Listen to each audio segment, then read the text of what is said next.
पश्चिम भारत पर महातूफान का खतरा मंडरा रहा है। गुजरात के मुहाने पर बिपरजॉय आ खड़ा है।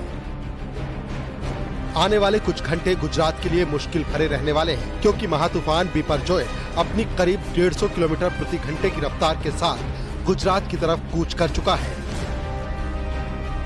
सब कुछ खत्म करने पर आमादा बिपरजॉय अब गुजरात से ज्यादा दूर नहीं है। इसीलिए गुजरात के लिए आने वाले कुछ घंटे बेहद ही नाजुक दौर से गुजरने वाले साबित हो सकते हैं। समंदर में ऊंची ऊंची लहरें उठ रही हैं, जिनका शोर आने वाले तूफान का अलार्म बजा रहा है। लहरों का शोर डरा रहा है। तूफान की पूरे गुजरात में दहशत मची हुई है। तबाही की आहट हर तरफ दिखाई दे रही है। गुजरात के अलावा महाराष्ट्र में भी हाई अलर्ट है, क्योंकि महाराष्ट्र में भी बिपरजॉय कहर मचाने को आमादा है। जुहू बीच हो या मरीन ड्राइव, यहाँ के समंदर में हाई टाइड आ रहा है। पानी कई फीट ऊंचाई तक उछाल मार रहा है। हर किसी के मन में तूफान का खौफ दिखाई दे रहा है।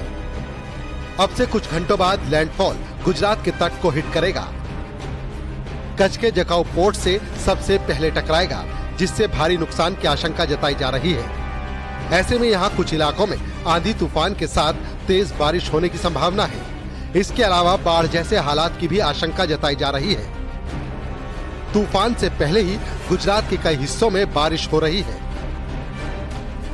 महातूफान का खौफ 9 राज्यों में बना हुआ है। गुजरात, महाराष्ट्र, कर्नाटक, केरल, लक्षद्वीप, मेघालय, असम, अरुणाचल में तूफान का असर होगा। इसके अलावा राजस्थान का भी कुछ भाग इसकी चपेट में आ सकता है। गुजरात के लोग सहमे हुए हैं। हर किसी के मन में यही सवाल है, आखिर ये तूफान कितना खतरनाक होगा। समंदर पूरी तरह उफान पर है। कच्छ के पूरे इलाके पर असर दिखने वाला है। केंद्र सरकार की हालातों पर पूरी नजर है।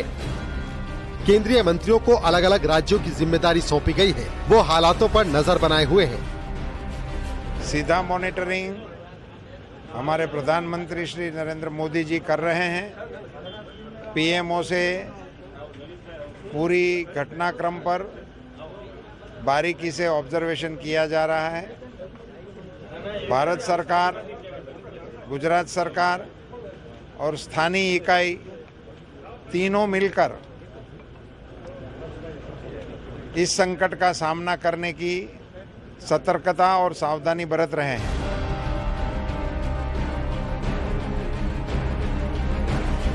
कच्छ में स्वास्थ्य मंत्री मनसुख मांडविया ने दौरा किया।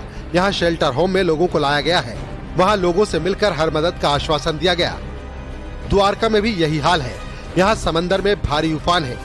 लोगों को सुरक्षित जगहों पर पहुँचाया गया है। प्रशासन और एनडीआरएफ की टीम अपनी तैयारियां कर रही है।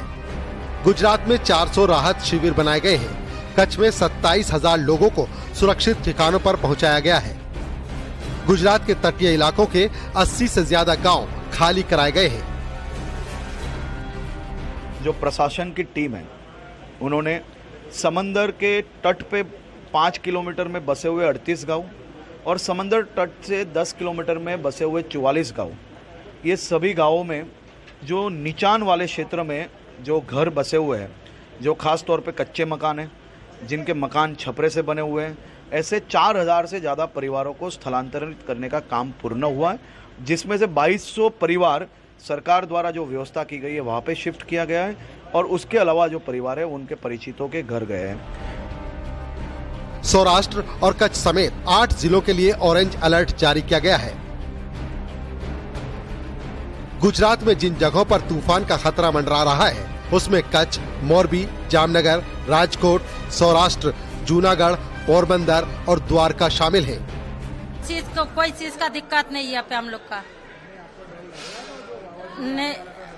हाँ, यहाँ पे कोई डर नहीं लग रहा। उधर बहुत डर लग रहा था कि हम लोग मर जाऊंगी, हमारा बच्चा 12 बन जाएगा, इसलिए हम लोग को उधर से भाग के इधर आ गया। बस दिया कि जाओ, तुम सब चले जाओ, इधर पानी आएगा, तूफान आएगा तो बहुत परेशान हो जाएगा। तो हम सब भाग के चले आए इधर। हमारे को बस दिया, इधर रहने के लिए खाना पीना सब सुविधा दिया है। मैं कंडला एयरपोर्ट में काम करता हूँ, झोपड़पट्टी में रहता हूँ। वहाँ पर बहुत तेज हवा तूफान चलती है, इसके लिए कंडला पोर्ट ने हम लोग को खाली करवा दिया। बंदरगाहों पर चेतावनी जारी की गई है। तूफान की दस्तक होने से पश्चिम दक्षिण तटीय इलाकों में जबरदस्त बारिश हो रही है। गुजरात का कांदला पोर्ट बंद किया गया है। पूरे गुजरात में 18 एनडीआरएफ की टीमों को अलर्ट पर रखा गया है। गिर, सोमनाथ, कच्छ और पोरबंदर में स्कूल बंद कराए गए हैं। हमसे जो साइक्लोन की डायरेक्शन में चेंजेस हुए हैं, साइक्लोन अभी पहले जो द्वारका से ज़्यादा नज़दीक से जाने वाला था, अब वो थोड़ा वेस्टवर्ड मूवमेंट कर गया है। तो अभी द्वारका को जो पहले इफेक्ट होने वाली थी वो शायद कम हो। अभी भी हम 80 to 100 किलोमीटर की विंड स्पीड एक्सपेक्ट कर रहे हैं और 8 to 10 इंच रेनफॉल एक्सपेक्ट कर रहे हैं। द्वारका में आकाशवाणी के एक रिले टावर को तोड़कर गिरा दिया गया ताकि तूफान आने पर वहां पर मौजूद दूसरी इमारतों पर ये न गिर सके। टावर को गिराया गया है क्योंकि ये अनसेफ डिक्लेयर कर दिया था। सिविल कंस्ट्रक्शन विंग हमारी है, तो फिर अनसेफ डिक्लेयर हो गया था। और उसके बाद रात में एसडीएम साहब का फोन भी आया, डिप्टी कलेक्टर साहब का, कि इसको नीचे गिराओ, कोई कहीं गिरेगा, ये अगल बगल में बिल्डिंग है, डैमेज हो सकता है। वहीं महाराष्ट्र की बात करें तो मुंबई के अलावा रायगढ़ और पालघर में भी तूफान की चेतावनी दी गई है। मुंबई के जुहू बीच का इलाका बंद किया गया है। कर्नाटक में भी अलर्ट जारी है। यहाँ 70 से ज्यादा गांव तूफान की चपेट में आ सकते हैं। अरब सागर में उठे तूफान ने हर तरफ दहशत का शोर मचा रखा है। तूफान 150 किलोमीटर प्रति घंटा की रफ्तार से आगे बढ़ता जा रहा है। इसकी स्पीड और भी बढ़ने की आशंका जताई जा रही है। Bureau report, news 18।